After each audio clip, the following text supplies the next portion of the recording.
Yeah, who feels the pressure that I'm supposed to look like the filter? Maybe all people do that use them. I don't know. I don't know, but I want to start using a filter. I never even think about it. I want a butt lift. And okay. A bit delayed, but here it is, The Musers, the podcast, episode 29, in appreciation of women. Hey there, welcome to a very special episode of The Musers, the podcast, starring The Musers, the podcasters. I'm your old pal, Gordo. And I'm even an older pal, George. And I'm your brand new pal, Craig. Yeah, that's right. And we're very excited about today's episode, because today's episode is about one of our favorite subjects, at least my favorite subject, women's. The women folk. Women's. The ladies. And of course, it's going to be a very fraught episode because you got three guys talking about women, and there's no women here to offer the counterpoints, but we're giving the guys' perspective. We can say anything. It's we our want, experience, right? Yeah. That's what the podcast is about, our experience. So we're going to intimately discuss women. They're magical. They're mysterious. We're such a central focus of our lives. Growing up, you guys, were you friends? Who was your first good girlfriend? Oh, gosh. I don't know. See, I think Craig and I are different than you. We were more into sports than girls. Yeah. For most of our childhood. I thought sports was SG. mean, I thought women were interesting. Girls were interesting, but sports was more interesting to me. Yeah, I didn't have any girlfriends through grade school, other than girls you went to class with. But like you, Gordo, had friends. Your best friend was a girl kind of thing. My very first best friend was a girl. And he was girl crazy at a very young age. We used to have sleepovers like all the time. That's crazy to me. Yeah. That is crazy. George and I were also girl crazy. We just didn't know how to act upon that. We were too scared to act upon that. I thought they were amazing, but I'm way too scared to talk to them, let alone ask them out, or will you go steady with me? I knew guys did that in elementary school. I didn't know I still don't know what that means. Yeah, well, that term is stupid. That was You from the go with 50s, me? isn't it? Do you want to go steady? Go steady where? I don't what do you know, mean? but it was a part of our childhood. It wasn't the 50s. It was, do you want to, or I think we had reduced it to, do you just want to go? Go with. You want to go with me? Yeah. Yeah. You want to I'll go with me? You. Yeah, I'll go with you. It wasn't the 50s, but it was the 70s, and both were a long time ago. Yes, it's 50 years ago. We weren't that removed from the 50s, so some of that lingo was still around. So kids say, what do they say now? You want to hang out? Yeah. You just want to hang? Mm-hmm. You want to hang with me? Netflix and chill? God, you want to chill with me? Yeah. I don't know what the term would be for, like, you're talking about younger, like elementary school. Like elementary school, junior high, even high school. Just call it your girlfriend? Boyfriend? I guess. Is that even know. a deal anymore, or do kids just hang out? I think they just hang out. Yeah. And then they hook up later in junior high. And they make it official on social media. All right, before we get to our awkward first encounters with women in our very heteronormative episode, we do have to do our letter of the week. And our letter of the week comes to us from Cheeves.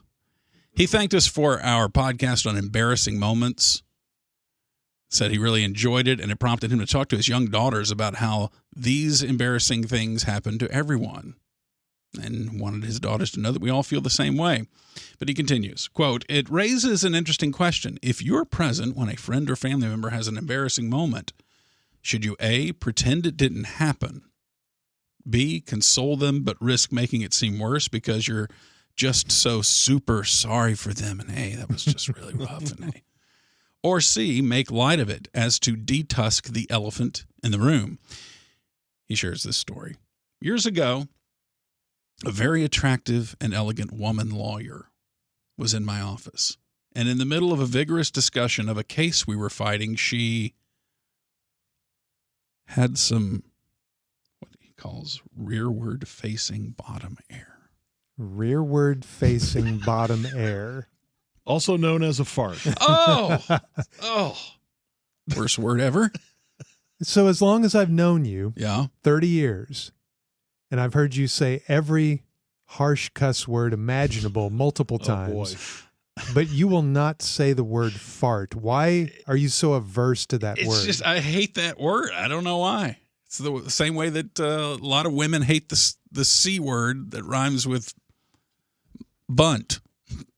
Gosh. I don't want to get into what word that is. Okay, but yeah. just give you a few little breadcrumbs there where safe. you can kind of get to it yourself. But Fart is like the worst word. Why does it hit you so strangely or it didn't hit me harshly? that bad. It's just I don't know. It's kind of a gross word, isn't it? Say it.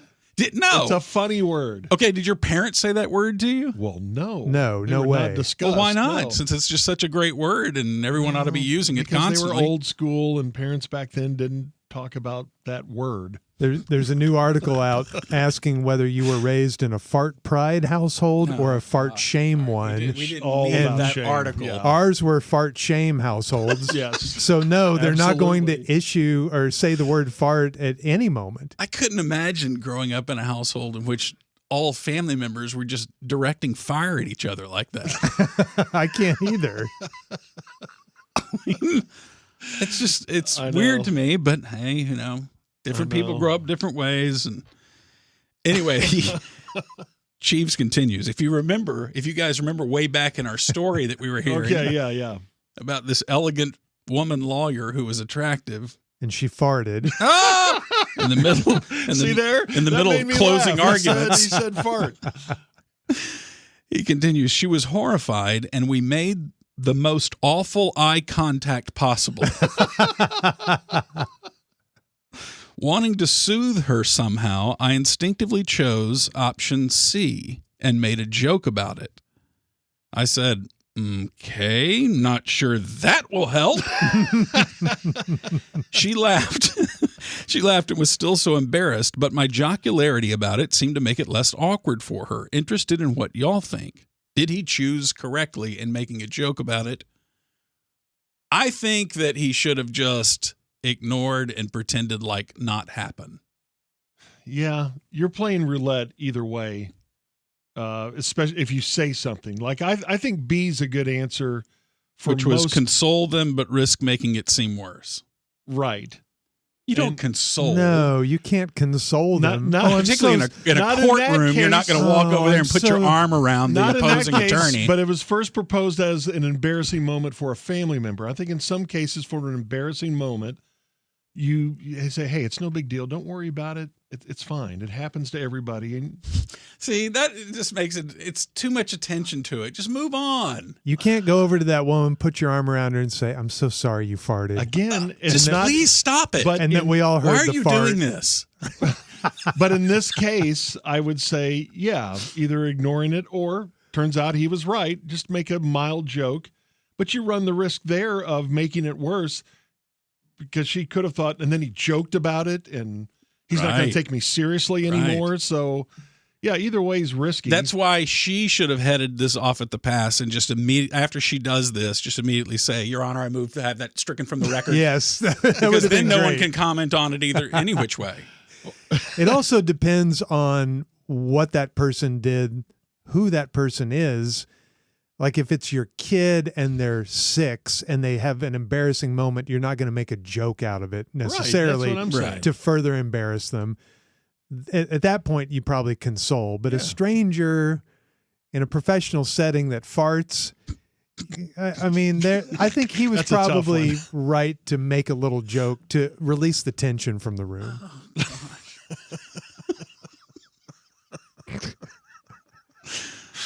Okay, what is wrong with us? We're just sitting around laughing about this. We've been laughing at farts now for 2 weeks straight. Have you ever witnessed somebody do that in a presentation or in some public way like that? As an adult, would be the phrase that was attempted 3 times. Other than our fart stories from last week, like I witnessed George do that in a public Yeah. presentation in a girl's room. Yeah, very public, very loud. But no, No, like never had a teacher or no. a boss or anything like that. Mm-mm. Well, and I do think this leads us into our topic of women, because I think we're all in agreement that you don't mix those worlds. Yes. Yeah, you don't mix that up at all. And maybe that's because we grew up in that type of household, and maybe we think about our moms. And I used to tell my boys all the time, stop talking about it. stop doing that in front of your mom. And we would go on trips, and I'll go ahead and bust them. They had a game. Oh, no. I think it wasn't very creative what they came up with for a name. I think it was called the fart game. And their big thing was jumping. So they didn't have to hire an outside consulting No, firm they to come didn't. up with that name? They didn't probably should have. spend a lot on that? And they would jump from one bed in the hotel room to the other. And the goal was to let fly as they were in the air. Interesting game. Now, I thought it was hilarious, but I couldn't laugh about it. And she would say, She was trying to reprimand them. yes, and could you make them stop? as they're in full Michael Jordan from the top of the key going across the And of beds. course, if one of them pulled it off, they would cry laugh for 15 minutes. And maybe part of it was the fact that they were doing that in front of their parents. Yeah. Right. Kind of like you did as a kid. That Let's see if adds we the can shoot the natural wheels tension. off of our parents right here in the hotel room. And then I'd pull them aside and say, boys, just don't do that in front of your mom, okay? Just show a little respect. Why are you so uptight, Dad? I'm not uptight, but it's just we don't do that. We in can't front help of- it, Dad. You're going to get married It's natural, someday, and Dad. don't do it in front of her either. Did they have uniforms with the bottom Air Jordan logo? They should have. Well, obviously there's some couples that disagree with the three of us on this. Yep. And also got a letter from this guy who told the story of he never did that with any, and he even discounted girls when he was dating. If she even talked about it, he was like, that's not, you don't mix fields. And then he ends up marrying this one girl that they had never had a history of any conversation or displays of that kind of activity. And then married to her, and at some point she turns to him and he tells the story that she said for him to pull her finger. No. And Deal then- breaker. And then she let loose with what he described as a mid-40s Japanese nuclear blast type thing. That is a deal breaker right there. Yeah. He said that it made him grow closer. I think couples can talk about it, but you should never perform in front of the other. Agreed. You should never do the pull my finger. You should never lift your leg and look right at your spouse. Oh, direct eye contact. No. You shouldn't. And this is coming from a guy who supports fart humor. I never got the pull my finger gag. I always thought that was weird when I'd go to a friend's house and his dad would do that gag. I was just thinking, man, that's just really weird. So I don't understand that gag. So does it like after you've done it once, doesn't the kid know not to touch the hot stove again? I mean, you're not going to fall for that, or maybe Well, the kid enjoys it. What? I guess it's a guaranteed laugh for everybody involved.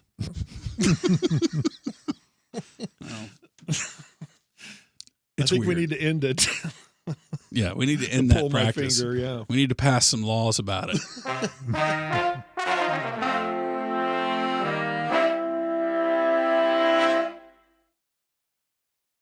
Okay, our topic, the ladies, women. Yeah, we did have different upbringings on that. I was just always fascinated with the ladies and with the ladies' world. I don't know if you guys were like this, like you liked all the things that were girly.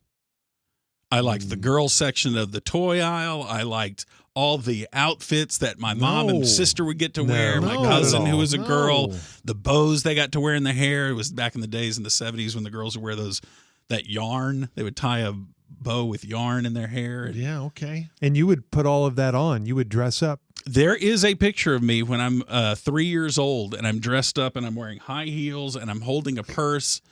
And I think I had a fisherman's hat on top. I don't know if it was necessarily a lady's hat, but yeah.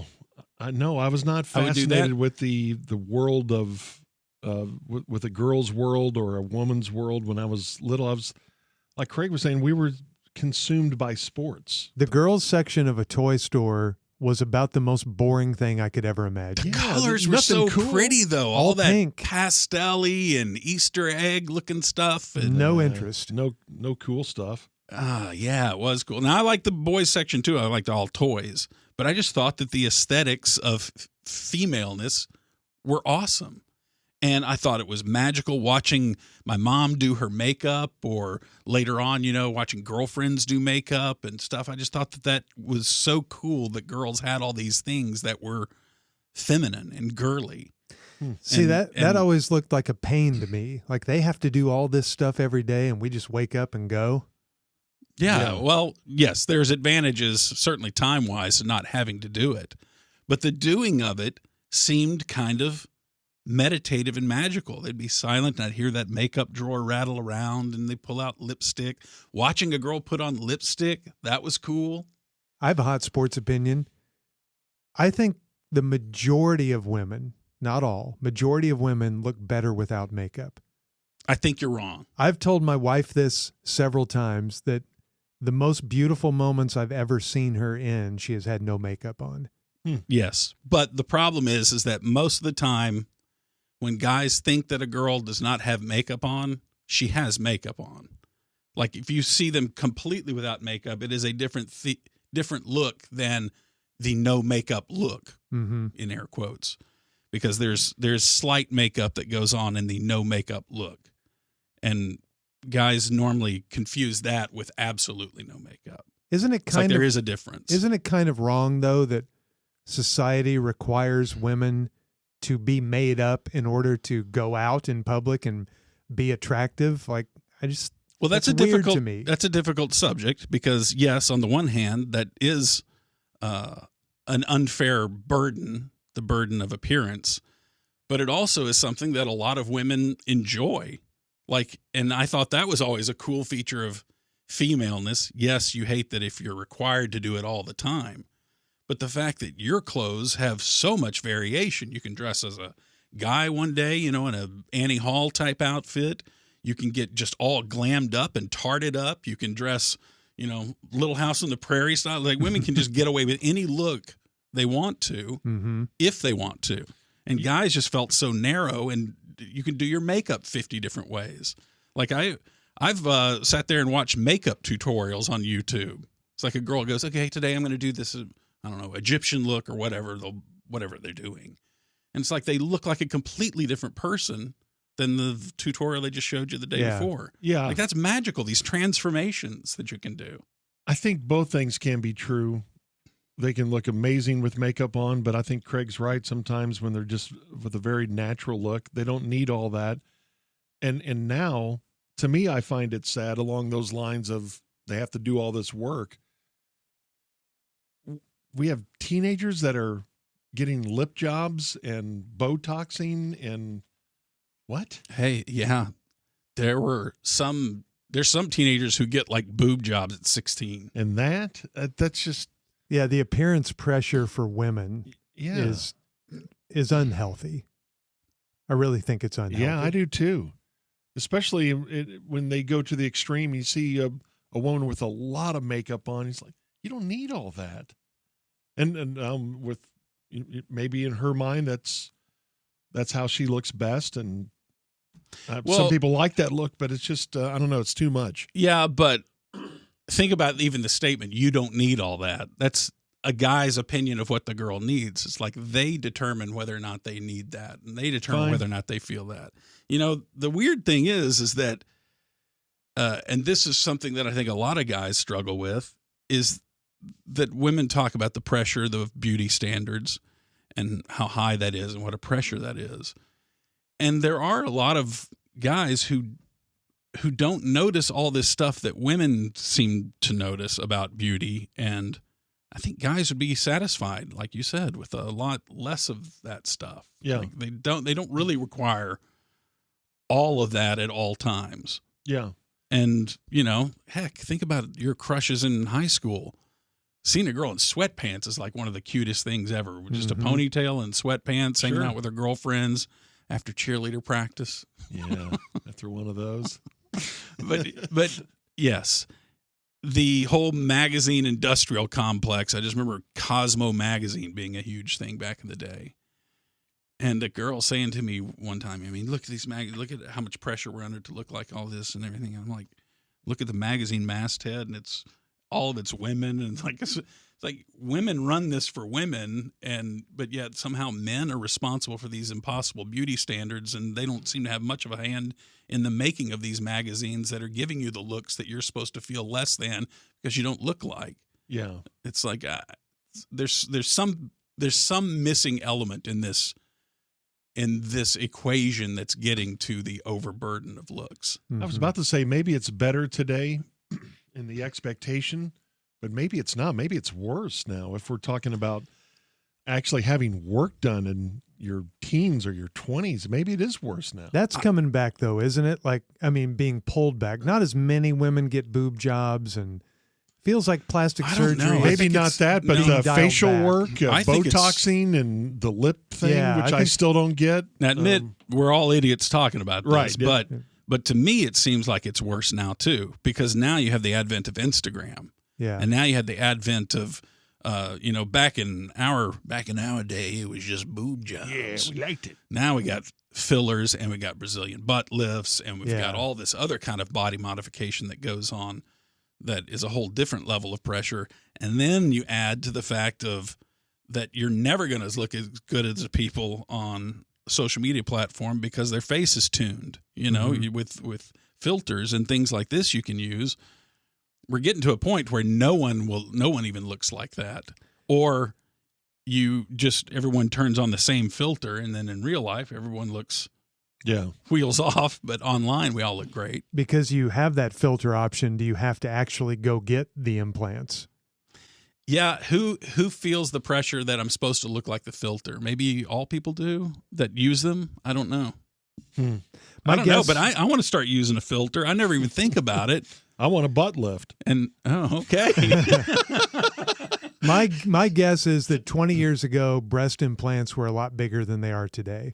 You may be right about that. I think the big boob thing is starting to wane. I don't think women desire that anymore. I think you guys are right about the facial, new fillers and whatever they're using there, and maybe butt implants. Yeah, the spackle. But I bet you the fake boob industry is in decline. Okay, I got one for you.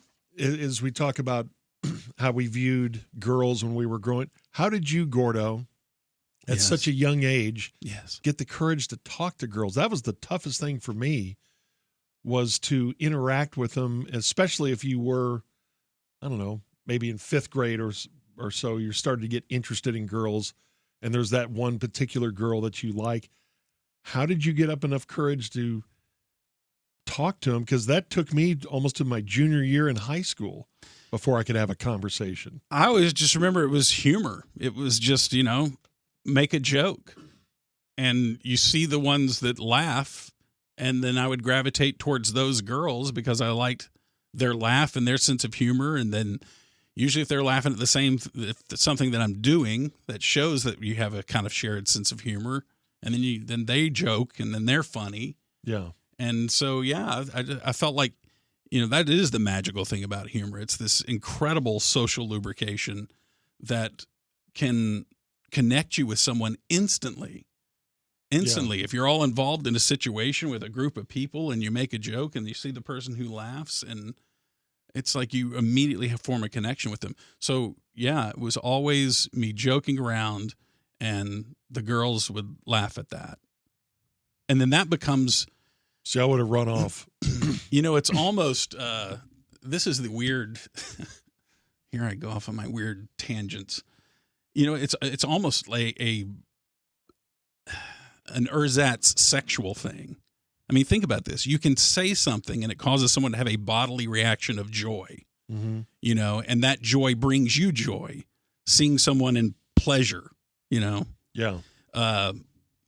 it's not sexual, you know what I'm saying? It's Yeah. like that idea of, and so that bonds you to that person. Sure. Mm-hmm. So, yeah, that's the way I always was friends with girls, is because I liked making them laugh. I liked seeing joy on those faces and knowing that, hey, I had something to do with that, I said something that brought them, that I get to see. It was my early form of seeing female pleasure. Yeah. See, I guess I was just too into the Three Stooges and fart humor to really try to make them laugh, because the girls, Yeah, Well, that they was either not one the of kind those of things humor are that they funny. were into Yeah. so much. they're not really At least into not that. with boys. Yeah, we were talking about embarrassing moments, and I think I told you guys this. I think we've covered it on the podcast, maybe not. But that girl you have the crush on, and at some point you got to call her and say, if you're going to act on this. And I called her, and she answered, and I couldn't do it. I hung up. You hung up Yeah. as soon as she got on, or before she got on? The moment she said hello. Oh, she answered. Yeah. She didn't have caller ID, did she?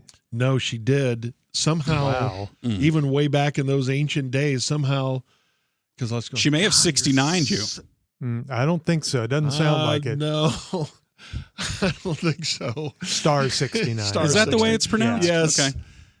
But the phone rang like 2 or 3 minutes later. And maybe I'm remembering this wrong, that she just knew I was going to call her, because it's that whole thing about, hey, I think he's going to call you because he really likes you and all this weird. stuff. The setup. And, hey, did you just call here? Let me check my records real quick. Wasn't me. Yeah, somebody here did. I'm not sure if it was you me sure? or not. Yeah, it may have been my dad. How long ago was this? It was 60 Dad. seconds ago. Yeah, it's not ringing a Yeah, bell. gosh, I don't know. I'll see you tomorrow. Hung up on her again. Hung up on her again. Yeah, it was just a panic. And maybe the problem there was, it was that whole crush thing. You built them up into, how do you even talk to this goddess that you've built up in your mind? Yes, and that is absolutely a problem. Like the life hack here, to me, was always, you've got to not care. You've got to not care about the result of this. I'm going to go and I'm going to make a joke in front of this girl, and if she doesn't laugh, okay, fine. Right. There's other girls. I'll find another target. That's so hard to do but for it's- kids who yes. care about everything. But as Yes. soon as you get to where you really have a crush on a girl, and this would happen to me, then it'd be like, then I get paralyzed. Then it becomes paralysis by analysis. What should I say to her? If I say this, that may go wrong. No, I can't say this. Should I go up to her right now? No, her friend just walked up to her. I can't do it right now. All right, I'll wait till the friend walks away. And then the friend walks away, and then I'm going to go to her. Oh, she took one step in that direction, so I probably shouldn't. And then all that starts, and it's just, hate that. I know. It's terrible.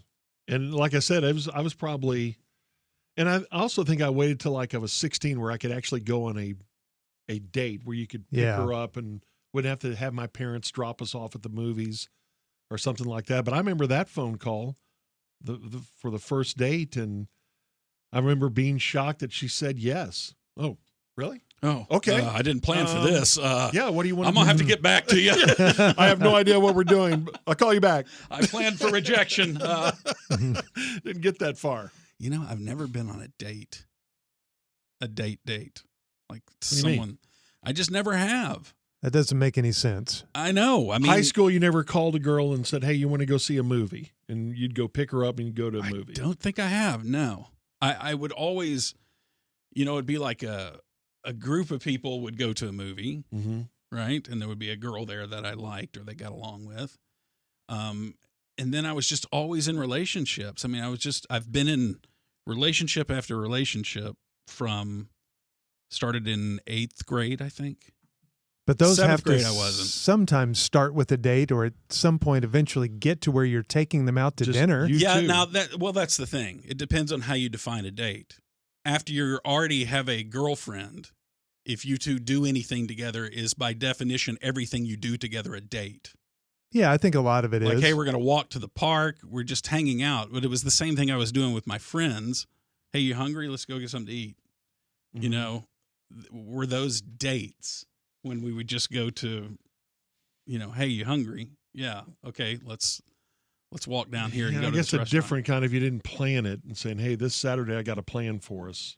To Doesn't me, have to I be was planned, but- associated dating with someone that you are interested in, but you're not yet girlfriend, boyfriend, or. So that only happens in the first 5 meetings with that person. Those are only dates. Yeah. And after that, it's not a date anymore. I guess in one definition of it, yeah.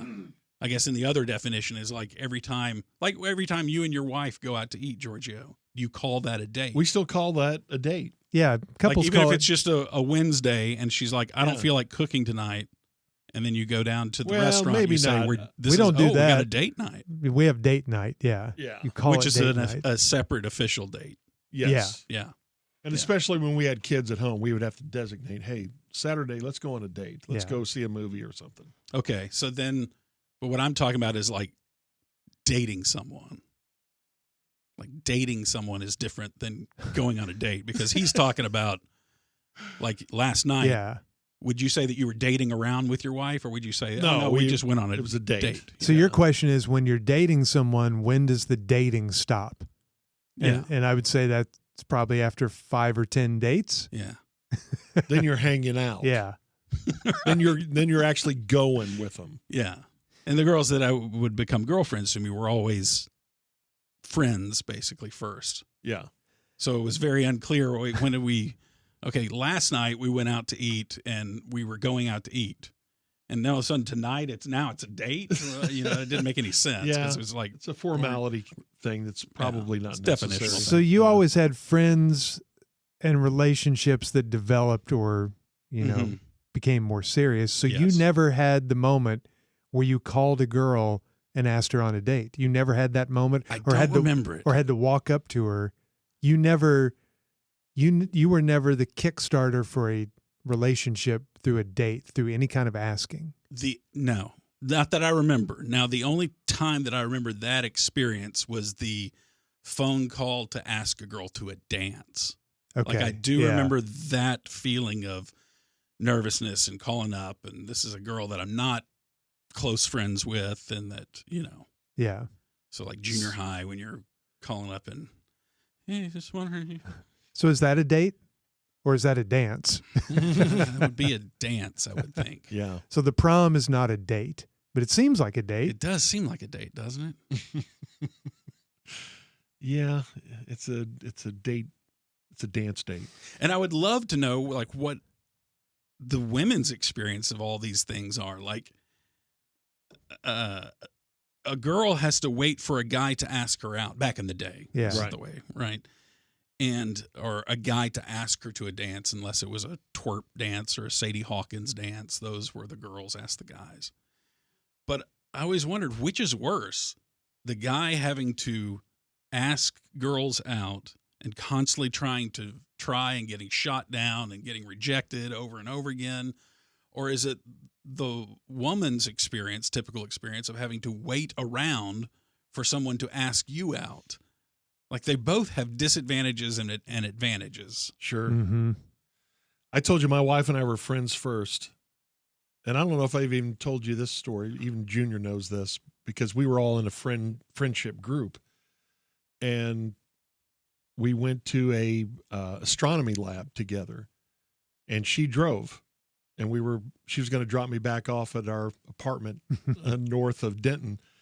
And we're driving back, and she said, hey, you want to go grab a coffee? And I'm so stupid. That was kind of her making the first move of, because we had talked too about, hey, would it just freak everyone out if like we went out on a date, just you and I went out. So we'd already had that conversation. And then she kind of took the first step, and I said, I don't drink coffee. Hey, thanks. See ya. And I didn't think anything about it at the time. Right. And then months later, she said, I was kind of asking you out. Right. And I said, well, and all you said was, I don't drink coffee. No, you didn't ask me out. You asked me to go if I wanted some coffee. I said, no, I didn't want coffee. And I thought, man, what an idiot. But again, that's how You're not an idiot, Giorgio. That is one of the primary differences, speaking broadly, of course, is that men and women, they communicate very differently. Women have all these things that it frustrates them, that they feel like they've told the guy something and that he has not done the thing that she wanted done. She thought she communicated it clearly, or she feels like everything that she can read, because women read tea leaves and they know what things mean and all this. And your example is such a perfect example of the differences in the way that men and women generally communicate, which is that they have a very indirect form of communication that makes total sense to them, that the guy just doesn't pick up on it. Yeah, totally didn't pick up on it. And then they can get frustrated with the guy, I've had that happen before where I'll have some be like on what you guys would call a date. You're with your steady, right? Right. And you're out, and waitress comes over and takes your order, and that interchange happens, and the waitress walks away, and the lady's like, "Oh my God, that she was totally flirting with you," and you're like, "What?" No, she wasn't. What are you talking about? And like they interpret all these actions that the guys just don't We see, don't pick up or on that it. That's interesting. Yeah, there's all this, I've heard girls talk about other women in ways that I don't understand. Oh, look at her. She thinks she's so cute. Look at her. It's like, how are you getting that? I don't know how from they what I'm seeing deconstruct here? all of that. I know it. They see all a bunch of subtext that miss guys completely. Yeah. Yeah, guys want the obvious, and women operate in this area of subtlety, and they want you to kind of read their mind. Whereas if you're conversing with a guy, they'll just tell you straight out what they want or what they don't like about you. Yeah. But women play all these games, and not games in the negative sense, but just kind of like, yeah. And that's what's magical to the woman, I think, is the guy who picks up on all the signals and does the thing that she wants him to do, but doesn't want to have to ask directly. I remember one time having a conversation many years ago with a woman about that, and she said, but asking ruins the magic of, if I have to ask you to do it, it doesn't feel like you're doing a romantic gesture. Right. The romantic gesture comes when it comes from you. You Right. do it. And that makes sense. You intuit my needs and then do that. Yeah. I understand that. Yeah. Boy, and the communication thing is so much different too. I mean, how do girls communicate or pick up on little, tips or something like that, like when you were at the restaurant?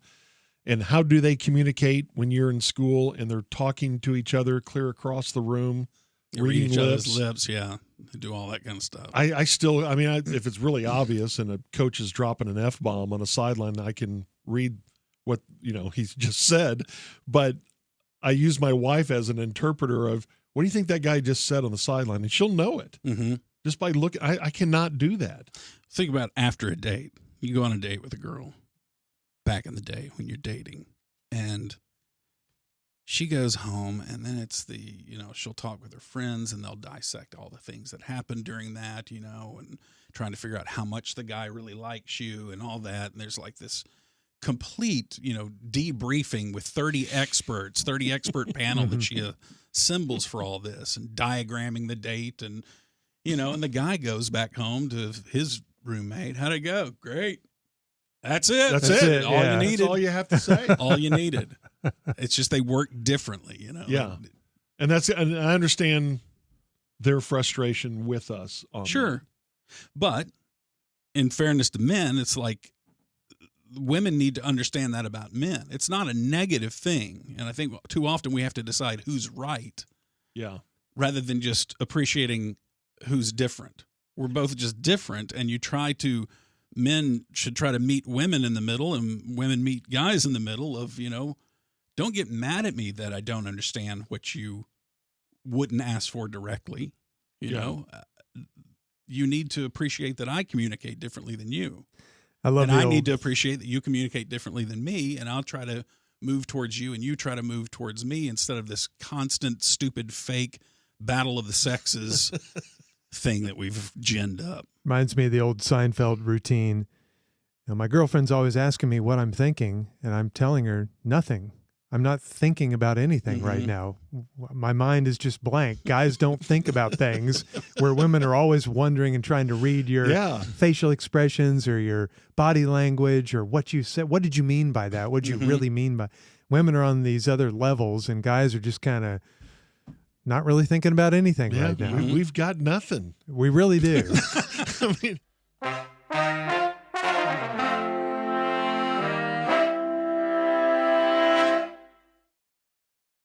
Okay, now we're in a guy's safe space right now. Right? Yeah, just us. And our ladies are invited to eavesdrop on us right now. But yeah, little complaint about female storytelling? Too long? Way too many details.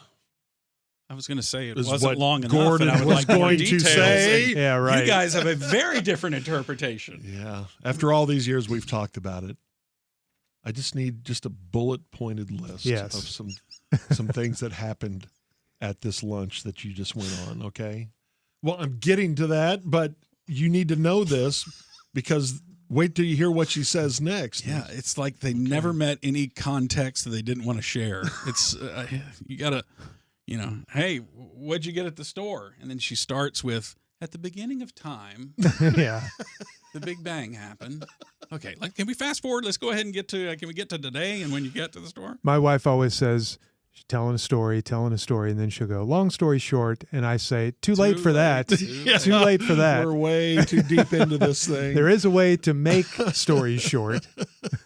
And by the same token, you have to realize that they want something a little bit different from Yes. your storytelling. Yes. And when you come back from, hey, you just got together with your college buddy that you haven't seen in 20 years, and you just got back from your long lunch that you had with him, and you guys hung out for 4 hours. You come in the door, and she asks, how did it go? How is he doing? Great. Fine. You need to give her a little bit more. Yeah. Yes. We make short stories shorter. Right. We give no details. Yeah. Right. We They can make sum them it up too in long. one word somehow. Yeah. It was was great. good. It really was. You need to tell her a little bit more than that and not have to. I don't know why guys, we just always are shortening things to a ridiculous level. I know. And at the same time, I see why it's frustrating for a woman who asks, about your friend and his family that you just hadn't seen in 20 years and y'all just caught up for 4 hours. And how are his kids? I guess fine. He didn't mention them, so I don't know.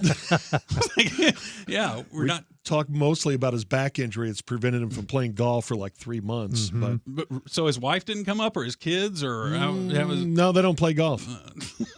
And that is another thing that is you typically see between the friendships, male friendships and female friendships. Female friendships are often based on talking about relationships, other friendships, Yes. parental relationships, all that kind of stuff. Yeah. And guys oftentimes organize their friendships around activities. Right. I remember that one story that one P1 told of I think he had a rock climbing buddy, a guy he went rock climbing with every weekend for like 7 years. And one time the wife asked her husband, hey, you're rock climbing buddy and everything. We ought to invite them over and everything. What's his wife's name? I don't. You've We been never climbing covered for that. 7 years. We never covered it. It never really came up. Oh man, I don't know how you get out of that one. And hey, we could do better. We could be better listeners when there is a very detailed story to hang in there and listen to the story. And on the other side, maybe we need to expand our stories a little bit. Maybe we do need to share a little bit about Sure. whether it is a sport or activity, talk about that activity and go from there. Yes. We're We coming can up with do better. solutions here. Guys can do better. There's no doubt.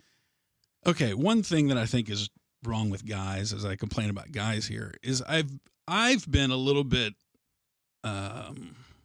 not understanding of how some guys just don't seem to be interested in a lot of stuff. Like guys just don't have a lot of natural curiosity about women and women's lives and women's stories. And George is raising his hand. Damn it. Come on, it's just a joke. It was a joke. I'll hear from girlfriends, friends that are girls, and they'll talk about going out on dates with guys, and the guy never asks about her ever.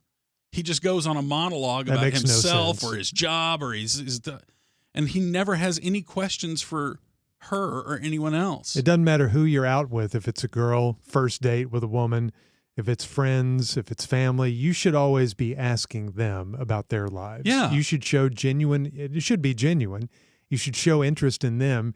You don't just sit there and field questions like you're in a press conference. Yeah, how are guys just not curious? Are there some I don't people know. that just aren't curious about other people's lives? I know people like that who they'll even say honestly, yeah, I'm just not interested in other people's lives. Yeah.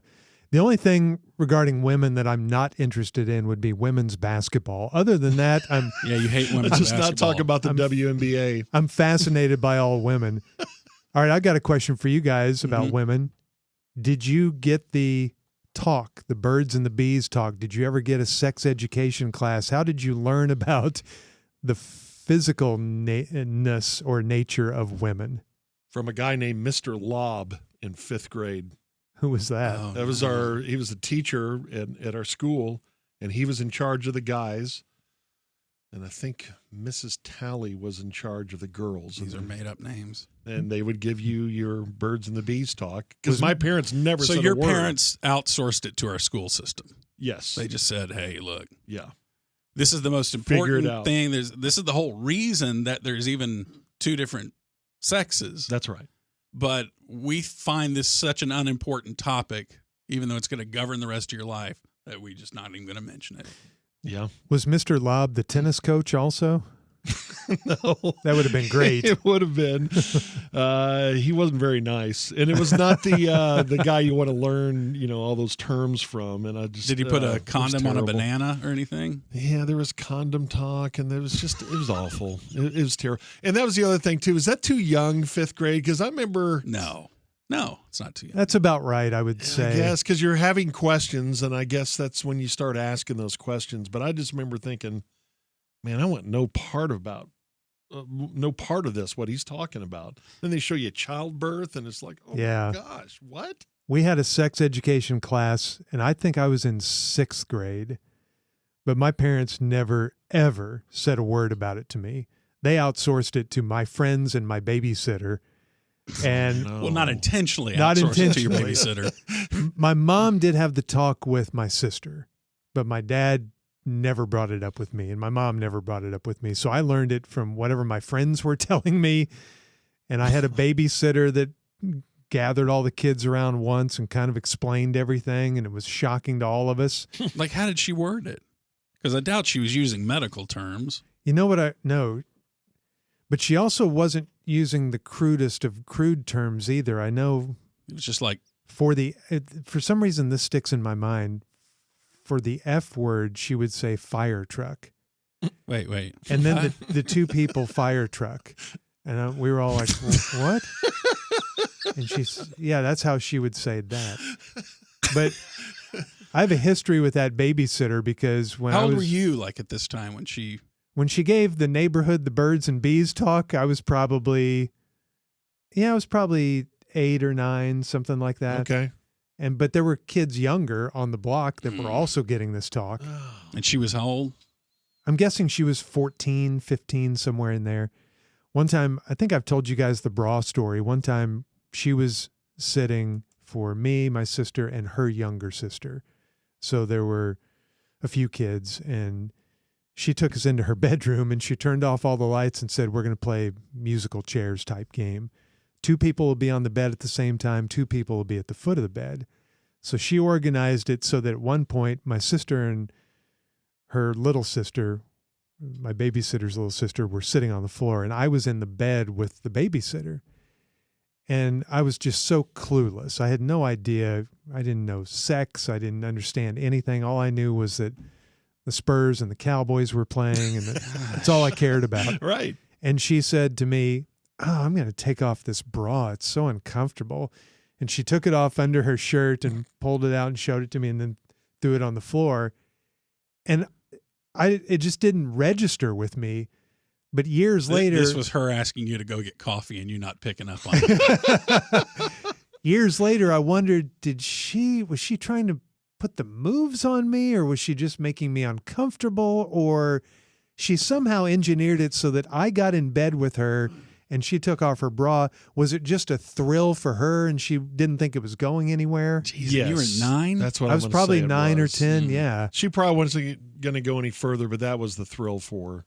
Be in bed with a boy and take her bra off. I never understand why we ever trusted young girls as babysitters. For some reason, we just assume that a teenage girl is not going to do anything crazy while babysitting. And that happened all the time. We've known so many of our guy friends that'll have a story about a babysitter.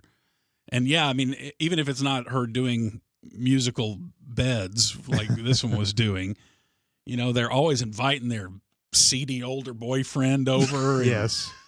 it's like you're just having to sit in the other room watching. Hey, y'all sitting here and y'all watch this TV. I put on a cartoon for you. Y'all sitting here, and she got that guy always shows up. They always drove Camaros. Yes. Always. It's like every one of them, every visiting boyfriend drove a Camaro, and they would always treat babysitting. Like I said, if she's gonna be with you for the weekend, take care of you for the weekend, that was just her and her boyfriend treated it like they got a Verbo. You know, and I think when we started having kids and would have to hire the babysitter, I think we had the rule, no boyfriends that come over. It's a good rule. But here's another kind of messed up situation. I found myself as the dad when we would hire a babysitter and we get back at midnight, and let's say she was 15. She didn't have a driver's license. Sometimes her parents would come pick her up. And then the dad has to take her home. There were times where I had to take the babysitter home. And I didn't think a thing about it at the time, but looking back at now it would be just hold on right here. I'm just installing this rearward facing dash cam. We're going to make sure we got this fully surveilled. I need you to sign this release. And it was a friend of the family. This is Officer Johnson. He'll be riding in the back seat with us. Yeah. I never thought a thing about it, but what if she just made up a story? And there's no way I could say. Women don't make up stories. Well, so let's just say this is hypothetical. Maybe she did. Women aren't involved in hypotheticals. I would never be looked at the same again by anybody. Right. And, you know, obviously nothing ever happened, but at the time I wasn't uncomfortable. Methinketh you do protesteth too much. At the time I was very comfortable with it because it was a daughter of friends of ours. So, you know, it's no big deal. And there was never a deal, but looking back at it, I don't know. I don't think that's advisable. Yeah. In today's world. Yeah. And it may be uncomfortable for her. And she want to ride with some strange guy, you know. I bet it was. Yeah. But those were really quiet rides too. Just kind of, you didn't have much to talk about. What's up at school? Yeah, you want to make small talk because you don't want it to be just quiet and awkward. You don't want to say you don't want to much. seem like you're trying to make too much small talk. Because then she gets home and he talked the whole way and asked me weird questions. Me weird questions. I didn't ask her weird questions. I just asked what kind of activities she's involved in. Yeah. Second thought, don't leave your kids at home. Just watch them all the time. Don't hire a babysitter. I guess now you could hire an Uber to take her home, but then that seems like it's exposing her to a whole nother level of danger. I don't think you do that. I don't know what the right answer is there. Yeah. Maybe there is no right answer. All right. Yeah. Speaking of guys' curiosity about women, the amount of guys who don't know anything about female anatomy is shocking. And I'm talking about guys up into their 20s not knowing how things work. I've had girls tell me stories about, she says to her boyfriend, you know, hey, we need to stop at the store. I need to, you know, she's getting her feminine visit from the uterine lining fairy. From Aunt Flo. Yes. And she's saying, you know, I need to stop right now and get a product. And he says to her, can't you just hold it? We're almost home, so can't you just hold it? So he's like in his 20s and thinking that menstruation is something, it's like a bladder. Yeah. You can just hold it until you get to a more convenient place. This is a guy in his 20s. I'd say 90% of guys have no idea what's going on. And the amount of times I've heard that a guy didn't know that women do not urinate out their vagina. That's not what happens. I thought it was just one main hole that just handled everything. Right. Yeah, there's a lot of confusion with guys on that. Hey, there was confusion for me about the male anatomy when I was a kid. I thought our testicles held our urine. Yeah, that's the urine sac. Oh, man. I remember, I don't know if you took this course, George, in college. I took psychology of women. That was No. a course offered at North Texas. No, I've been taking it for the last 40 years. Right. But, knew he couldn't handle that softball. no, I have not. I did not take that class. So while I didn't get any real kind of sex education as a kid, I did try to figure out their minds when I was in college, but it's very difficult. I don't remember much from that course, but it was out there. But was there a course for women's psychology of men? I don't remember that. Don't bring that up. I don't That's either. Just, I don't think that I don't existed. know. I don't know why we can't do that. Like, to me, it makes no sense. Why can't we have female and male studies if these are important gender differences that we've had, even if they're social constructs? Can we study the social constructs? It seems like it would be interesting and informative for us to do such. I will say this, though, out of all of my years dating, and I think I have a more extensive dating history than you guys, I learned one thing, and that is that the women who were all about drama are the women that I probably should have run from. And the women who are pretty normal and can have normal conversations and don't blow little things into big things are the women you want to be with. And I know everybody's different. Sure. Probably guys that love the drama queens. But there's something about the woman that wants to make something big out of all the little things that's exhausting. And my advice to any young guys listening is just find somebody normal. Find a normal human being that doesn't want drama 24/7. Yeah. I always told my boys just find somebody who the wording of it is awkward, but that you're comfortable around, that all of a sudden you don't have to try to be something you're not, or you're trying to impress them, but it's just very natural. And maybe that, to your point earlier, Gordo, about being friends first, I don't think you have to be that's a requirement, but I think it can be a good way to get to know someone in a real way. You know, you're just friends. You're not worried about, are they attracted to me, or are they going to think I'm cute or whatever? It's someone that you think, wow, okay, they're really a sharp person. You picked up on that at a young age. That took me a while. And that's what attracted me to the woman I've eventually married, was from the first time we went out on the date, or the first time we were together, just us. It just felt very natural, and like, this is a friend, but I'm also very attracted to her as well. And it was just something I'd never felt before. I always felt before like I was putting on some sort of presentation, you know? Right. Yeah. But I didn't feel that way with her. Yeah, that's interesting.